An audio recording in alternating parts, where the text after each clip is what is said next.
So సింగరేణిలో ఏం జరుగుతుంది? వరుస కుంభకోణాలంటూ బీఆర్ఎస్ పార్టీ హడావిడి చేస్తుంది. మొన్నటికి మొన్న బీఆర్ఎస్ పార్టీకి చెందిన ఎమ్మెల్యేల బృందం కూడా సింగరేణి కోల్ బెల్ట్ ప్రాంతాల్లో పర్యటిస్తుంది.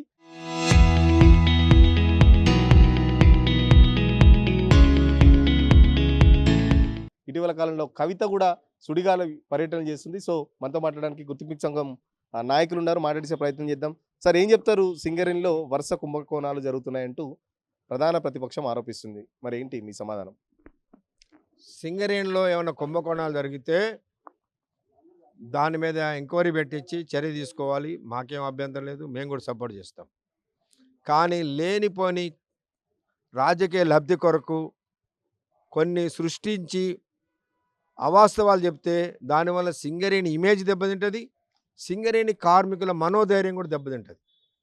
సింగరేణి కార్మికులు ఎటువంటి వాళ్ళంటే, సింగరేణి కంపెనీ బీఎఫ్ఆర్కి పోయింది, దీన్ని రక్షించుకోవాలని కార్మిక సంఘం ఏఐటీసీ చెప్తే కష్టపడి పనిచేసి డబల్ ప్రొడక్షన్ తీసుకొచ్చి నష్టాల్లో ఉన్నటువంటి సింగరేణి లాభాల్లో తీసుకొచ్చిన చరిత్ర కార్మికులకు ఉన్నది. ఇవాళ ఇదే సింగరేణిలో బొగ్గు తీసేపోయి అమ్ముకుంటున్నారు, బొగ్గు మాయమైపోతుంది అంటే ఇంకా మేమెందుకు కష్టపడి పనిచేయాలి, బొగ్గు మాయమవుతుంటే అని కార్మికుల మనోధైర్యం దెబ్బతిన్న తర్వాత ఈ సింగరేణిని ఎవడు రక్షిస్తాడు? నిజంగా సింగరేణిలో బొగ్గు మాయమైతే ఎంక్వైరీ పెట్టియండి, యాక్షన్ తీసుకోండి. కానీ అడ్జస్ట్మెంట్ అనేది ప్రతి ఫైనాన్షియల్ ఇయర్లో జరిగేటటువంటిదే.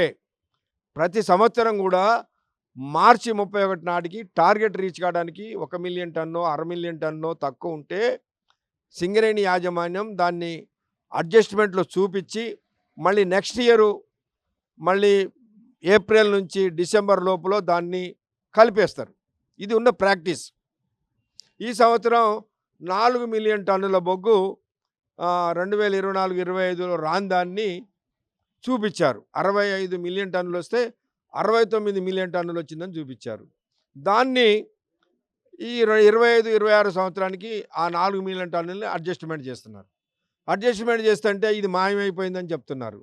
మరి ఇది మాయమైతే మరి బీఆర్ఎస్ గవర్నమెంట్లో కూడా 2017లో దాసో శ్రావణ గారు ఆనాడు మరి సింగరేణిలో 75 లక్షల మిలియన్ టన్నుల బొగ్గు మాయమైంది, స్కామ్ జరిగింది, సత్యం కంప్యూటర్స్ లాంటి కుంభకోణమే ఇక్కడ కూడా జరిగిందని ఆయన స్టేట్మెంట్ ఇచ్చిండు. ఆనాడు ఆయన కాంగ్రెస్ అధికార ప్రతినిధి, ఇప్పుడైతే బీఆర్ఎస్లో ఉన్నారనుకోండి ఆయన. కాబట్టి ఇది ఆనాడు మాయమైంది కాదు, ఈనాడు మాయం కాలేదు. బీఆర్ఎస్ గవర్నమెంట్లో మాయం కాలేదు, కాంగ్రెస్ గవర్నమెంట్లో మాయం కాలేదు. కాకపోతే అడ్జస్ట్మెంట్లు మాత్రం జరుగుతూ ఉన్నాయి. ఈ అడ్జస్ట్మెంట్ని నైతికంగా మేము కూడా దాన్ని కరెక్ట్ కాదని మేము కూడా చెప్తాం. ఎంత వచ్చిందో అంతే చూపించాలి పబ్లిక్ సెక్టారు.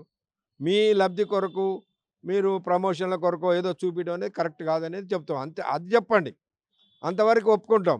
కానీ మాయమైపోయిందని ఆరోపణలు చేసేది కాదు. రెండోది ఏంటంటే, ఇప్పుడు మీరు అన్నట్టుగా ఇప్పుడు సింగరేణిలో ఒక పక్కన టీఆర్ఎస్ అధ్యక్షురాలు కవిత గారు, లేదా బీఆర్ఎస్ నాయకులు, లేదా బీజేపీ నాయకులు ఏదో బావుల మీద పాదయాత్రలో తిరుగుతూ ఉన్నారు. ఏంటిది మీ తిరిగేది చెప్పండి.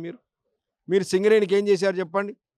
సింగరేణిలో కొత్త బాయలు రావడానికి మీ రాజకీయ పార్టీలు కాంగ్రెస్ కావచ్చు, బీఆర్ఎస్ కావచ్చు, మీ టీఆర్ఎస్ మీరు అధ్యక్షులుగా ఉన్న మీరు కావచ్చు, బీజేపీ కావచ్చు, అధికారంలో కేంద్రంలో ఉన్న ఒక్క కొత్త బావి తీసుకురావడానికి ప్రయత్నం చేసినరా? 10 సంవత్సరాల బీఆర్ఎస్ కాలంలో ఒక్కటి కూడా కొత్త బావి రాలేదు కదా. ఇవాళ కాంగ్రెస్ పీరియడ్లో కూడా రాలేదు. కాబట్టి మీరు రాజకీయ లబ్ధి కొరకు సింగరేణిని వాడుకోబాకండి. మేము అదే ట్రేడ్ యూనియన్గా కార్మికుల పక్షాన్ని కోరుతుంది. రెండోది ఏంటంటే, ఆనాడు సింగరేణిలో రాజకీయ జోక్యం అనేది 2014 కంటే ముందు, అంటే తెలంగాణ గవర్నమెంట్ ఏర్పడటానికి ముందు రాజశేఖర రెడ్డి గవర్నమెంట్ కావచ్చు, చంద్రబాబు నాయుడు గవర్నమెంట్ కావచ్చు, రోషయ్య గారు గవర్నమెంట్ కావచ్చు, లేదా ఎన్టీ రామారావు గవర్నమెంట్ కావచ్చు, రాజకీయ జోక్యం అనేదే లేదు. మేము 50 సంవత్సరాలుగా సింగరేణిలో చూస్తూ ఉన్నాం. 2014లో బీఆర్ఎస్ గవర్నమెంట్ వచ్చిన తర్వాత మెల్లమెల్లగా వాళ్ళ రాజకీయ జోక్యం పెరిగింది. వాళ్ళ యూనియన్ను కూడా పక్కన పెట్టి వాళ్ళ ముఖ్యమంత్రి, ఎమ్మెల్యేలు, మంత్రులు వాళ్ళే సింగరేణి యాజమాన్యంతో మాట్లాడటం, ఇవన్నీ చేయడం అనేది జరుగుతూ వచ్చింది. పైరవీ సిస్టమ్ అనేది మొదలైంది. దాన్ని కొనసాగింపుగా ఇవాళ కాంగ్రెసు బీఆర్ఎస్ గవర్నమెంటు ఏళ్ళు పెడితే ఇవాళ కాంగ్రెస్ గవర్నమెంట్ కాలు పెట్టింది అన్నట్టు ఇంకా ఎక్కువ చేస్తున్నారు వీళ్ళు కూడా. కాబట్టి రాజకీయ జోక్యం ఉండకూడదు. ఉంటే గెలిచిన గుర్తింపు సంఘానికి ఏం లేదంటారా? మరి గుర్తింపు సంఘాన్ని పట్టించుకోవట్లేదు. సో కేవలం రాజకీయ ఎక్కువ నడుస్తుందని చెప్పేసి మీరు అంటారు. నిజంగా మరి మీరు గుర్తింపు సంఘం మరి మీరేం చేస్తున్నట్టు మరి?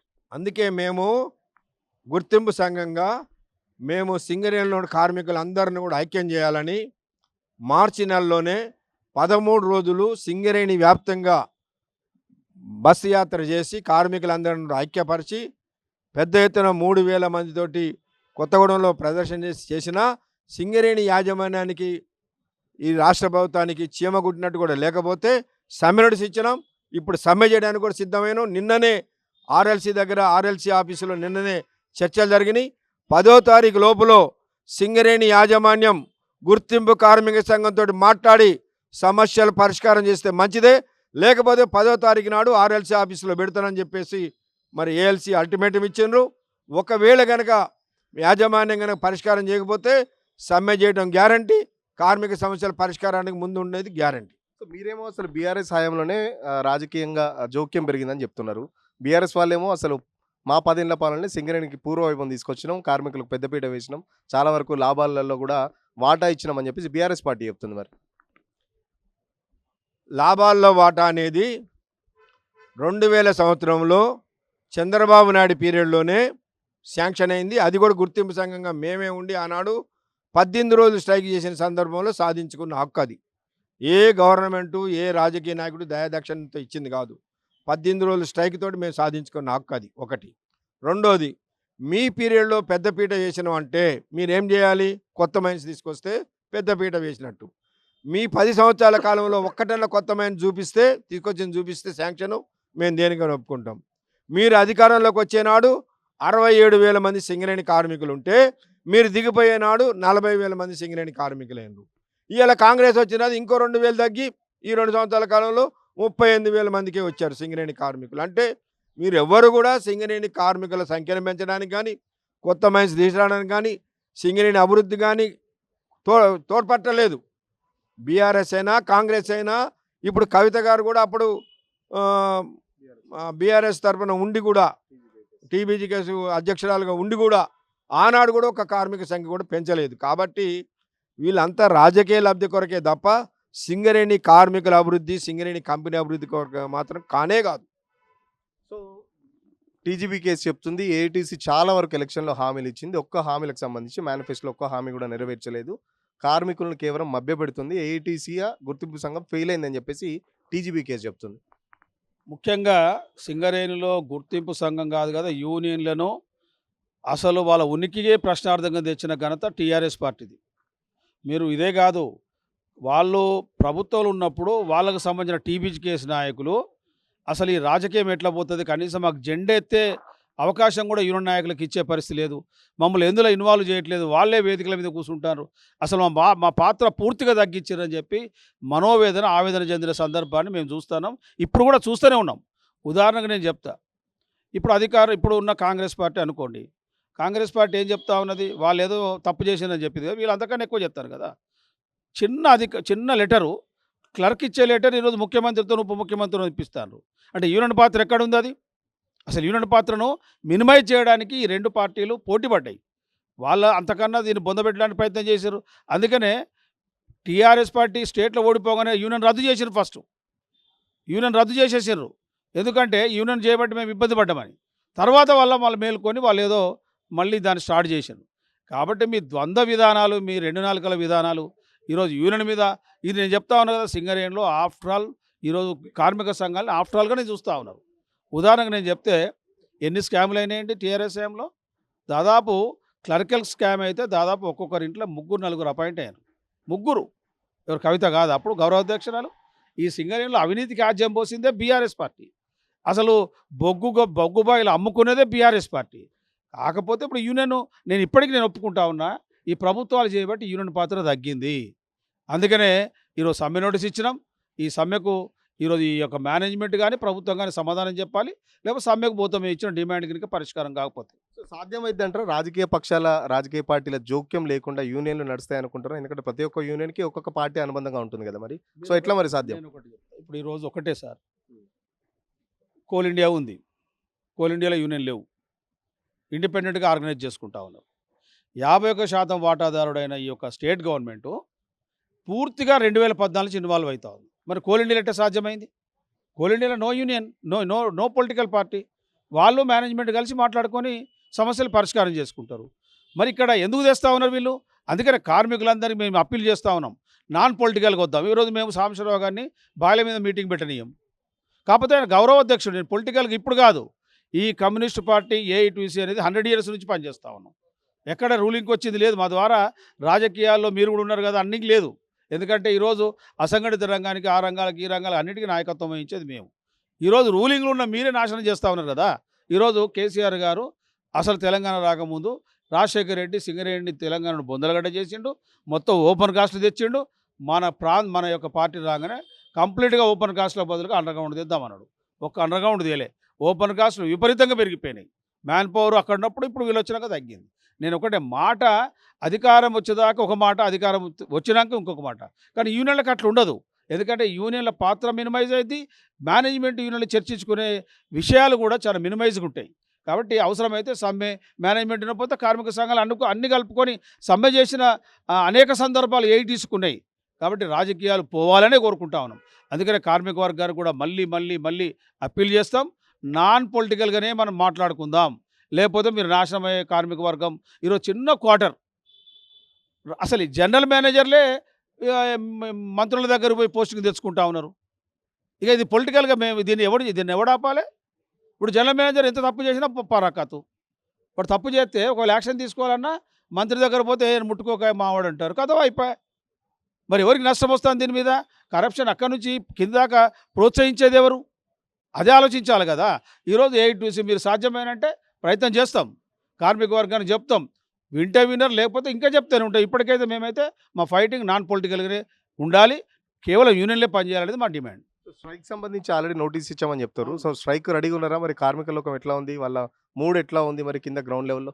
మేమైతే స్ట్రైక్ ఆల్రెడీ నోటీస్ ఇచ్చినాం. నిన్న చర్చలు జరిగినాయి, మేనేజ్మెంట్ కూడా చెప్పినాం స్పష్టంగా. ఇందులో ప్రధానమైన అంశాలు చర్చకు తీసుకొచ్చినాం. ఇవి పరిష్కారం కాకపోతే కార్మిక వర్గాన్ని సమ్మెకు తీసుకుపోతాం, అన్ని కార్మిక సంఘాలు పిలుస్తాం. గతంలో కూడా మేము సింగిల్గా నోటీస్ ఇచ్చిన సమ్మెకు ముందే వాళ్ళందరికీ డిమాండ్లను తీసుకొని వాళ్ళందరినీ మా యూనియన్లో కలుపుకొని ఒకటే వేదిక మీద సమ్మె చేసినాం. చర్చలప్పుడు కూడా మా 8 మందిలో 4 తగ్గించుకొని వాళ్ళ 4 పెట్టుకొని చర్చించినాం. ఇది బ్రాడ్ కాన్సెన్స్ మాకు ఉంటుంది. ఎందుకంటే ఈరోజు ఎన్నో అగ్రిమెంట్లు చేసిన చరిత్ర ఉన్నది. కాబట్టి గ్యారంటీగా కార్మిక వర్గాన్ని ఏకతాటికి తెచ్చి సమ్మె చేయడానికే ప్రయత్నం చేస్తాం. సో మీరేమో గుర్తింపు సంఘం ఎన్నికల కోసమే బీఆర్ఎస్ ఇదంతా డ్రామా చేస్తుందని అంటున్నారు. సో మరి గుర్తింపు సంఘం ఎన్నికలు ఎప్పుడు ఉంటాయి? ఆల్రెడీ మీ పీరియడ్ కూడా దాదాపు 2 years అయిపోతుంది, దగ్గరకు వచ్చింది. సో మరి గుర్తింపు సంఘం ఎన్నికలకు పోతారా ఏంటి వాళ్ళు అన్నట్టు? మరి ఈరోజు మేము అనేది ఏంటంటే గుర్తింపు కార్మిక సంఘ ఎన్నికలు ఈరోజు సెప్టెంబర్తో వాళ్ళు అంటా ఉన్నారు. అందులో రాసినారు వాళ్ళే ఏమని, ఎప్పుడు ఎన్నికలు అయ్యేదాకా ఎవరు ఉండాలో వాళ్ళు ఉంటారు. గతంలో ఒకటి మీరు గుర్తుపెట్టుకోండి, 98లో ఎన్నికలు స్టార్ట్ అయినాయి, 7 సార్లు అయినాయి. 7 సార్లు 4 సార్లు మేము గెలిచినాం. ఒకసారి ఐఎన్టీసీ గెలిచింది, 2 సార్లు టీబీజీకేఎస్ గెలిచింది. 2 సార్లు 98 to 2002 వరకు ఏఐటీసీ 2 సంవత్సరాలే అప్పుడు కాల పరిధి ఉండేది.